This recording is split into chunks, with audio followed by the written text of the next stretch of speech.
और भाई मोतीराम, सुबह सुबह दरवाजे के बाहर क्यों खड़े हो? क्या हो गया? अरे डाकिया भैया, मैं सोच रहा था कि शायद मेरे बेटे की चिट्ठी हो। वो शहर गया है ना, काम करने के लिए। अभी तक उसकी कोई खबर नहीं आई। शायद उसी की कोई चिट्ठी हो। काम करने के लिए? लेकिन तुम्हें और तुम्हारे मक्कार बेटे को काम देगा कौन? तुम दोनों कोई काम नहीं करते। अपना मुंह बंद कर डाकिया, मुझे बहुत ज़्यादा गुस्सा आ रहा है। मेरे बेटे के बारे में एक शब्द मत कहना। डाकिया की बात सुनकर मोतीराम को बहुत ज़्यादा गुस्सा आ जाता है और वो घर के अंदर से जाकर एक हंसिया ले आता है, जिसे देखकर डाकिया बहुत ज़्यादा डर जाता है और वो डर के मारे वहाँ से भाग जाता है। मोतीराम के बेटे के बारे में अगर कोई कुछ कहता था तो उसे बहुत ज़्यादा गुस्सा आ जाता था। मोतीराम की पहली पत्नी की मौत हो चुकी थी। अब उसने दूसरी शादी कर ली थी। पहली पत्नी से हुए बेटे को वो शहर पढ़ाई के लिए भेज चुका था। उसकी दूसरी पत्नी इस बात से हमेशा गुस्सा रहती थी। अरे डाकिया, चला जा यहाँ से, नहीं तो मैं तुझे मार डालूंगा और दोबारा कभी मुड़कर यहाँ मत आना। तुझसे कितनी बार कहा है कि मेरे बेटे के बारे में एक शब्द मत बोलना। मोतीराम की पत्नी को पता लग जाता है कि आज उसके पति की डाकिया से नोकझोंक हुई है। वो नहीं चाहती थी कि उसके बेटे का जिक्र इस घर में कभी भी हो, इसलिए वो हमेशा मोतीराम पर नाराज़ हुआ करती थी और उस दिन भी यही हुआ। मैंने तुमसे कितनी बार कहा है, अपने बेटे का जिक्र इस घर के अंदर मत किया करो। जब से वो यहाँ से गया है, कभी मुड़कर भी देखा है पीछे उसने? तुम गुस्सा क्यों हो रही हो? आखिरकार वो हमारा बेटा ही तो है। वो शहर काम करने के लिए गया है, किसी अच्छी नौकरी पर काम कर रहा है वो। हाँ हाँ, अच्छी नौकरी। पता नहीं कौन सी अच्छी नौकरी पर काम कर रहा होगा। पता नहीं जिंदा भी है या कहीं मर गया। विमलेश, कितनी बार मैंने तुमसे कहा है, मेरे बेटे के बारे में ऐसे अनाप शनाप मत कहा करो। चली जाओ यहाँ से, जाकर कोई काम करो। मेरे सामने मत खड़ी हो यहाँ पर। विमलेश मोतीराम के सामने चेहरा उतार कर खड़ी हो जाती है। उसे बुरा लग रहा था क्योंकि वो नहीं चाहती थी कि मोतीराम के बेटे का जिक्र यहाँ कभी भी हो। वो उससे बहुत ज़्यादा जलती थी। मोतीराम इन सब बातों को नज़रअंदाज करके अपने खेत पर काम के लिए चला जाता है। मोतीराम का खेत उसके घर से थोड़ी सी दूरी पर था। मेरी तो मत मारी गई थी जो मैंने विमलेश से शादी करी। ये इतनी ज़्यादा बुरी है, मुझे तो बाद में पता चला। हर समय मुझसे झगड़ती है। अच्छा होगा मैं खेत पर चला जाऊँ। खेत पर थोड़ी देर काम करूँगा तो दिमाग ठीक हो जाएगा, वरना ये घर में हर वक्त मुझसे कलेश करती रहेगी। इसे मेरे बेटे से पता नहीं कौन सी दिक्कत है। तभी ज़ोर से बारिश होने लगती है और मोतीराम का पैर फिसल जाता है।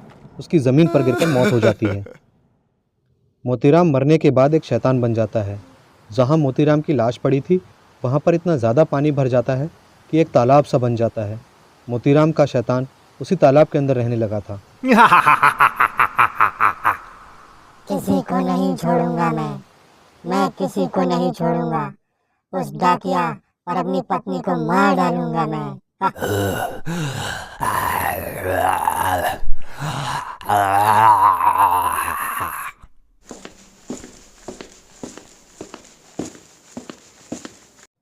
कहाँ है विमलेश?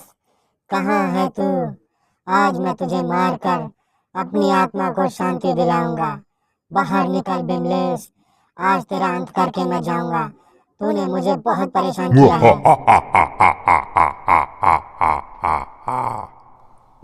ये कौन है जो मुझे इतनी डरावनी आवाज में बुला रहा है? कहीं कहीं कुछ अनहोनी तो नहीं होने वाली है? और वो भी अभी तक घर नहीं आए हैं। उन्हें खेत से अब तक वापस आ जाना चाहिए था। ये कौन है? मुझे मुझे तो बहुत डर लग रहा है। हे भगवान! लगता है तूने मुझे पहचाना नहीं विमलेश। आज मैं तेरी मौत बनकर आया हूँ। अरे, तुम तो मेरे पति हो ना? तुम्हारी ये हालत कैसे हुई? तुम मुझे छोड़ दो। तुम मुझे क्यों मारना चाहते हो? मैंने तुम्हारा क्या बिगाड़ा है? छोड़ दो मुझे। रोना धोना छोड़ विमलेश। तूने अपनी सारी जिंदगी मुझे हमेशा ताने ही मारे हैं। मेरे बेटे से तूने बहुत नफरत की है। तेरा अंत आ गया है।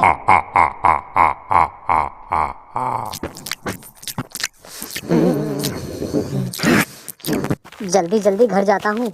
गांव में सब तरफ अफवाह है कि मोतीराम अब शैतान बन चुका है। मैं उसे बहुत परेशान करता था। कहीं ऐसा ना हो वो शैतान मुझे ही आगे पकड़ ले। भागो जल्दी जल्दी। अरे ये क्या? ये तो वही शैतान है, लेकिन ये यहाँ रास्ते में क्या कर रहा है? अब मैं कैसे बचूंगा?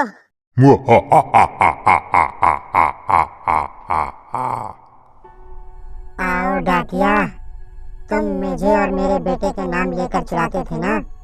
तुम कहते थे हम लोग मक्कार हैं। अरे नहीं मोतीराम, मैं तो सिर्फ मजाक किया करता था। मेरा कहने का वो मतलब नहीं था।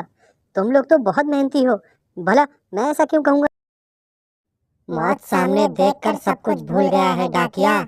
याद कर, मैं तो बस अपने बेटे के बारे में पूछता था और तू हमेशा हमारा मजाक बनाया करता था। आज नहीं छोड़ूंगा। अरे मोतीराम भाई, छोड़ दो मुझे। मैं किसी का मजाक नहीं उड़ाऊंगा।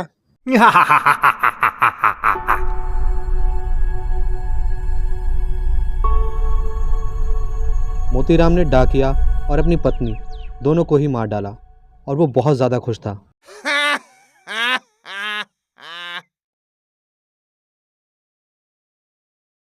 अब इस सड़क पर आज के बाद हमेशा मेरा राज चलेगा।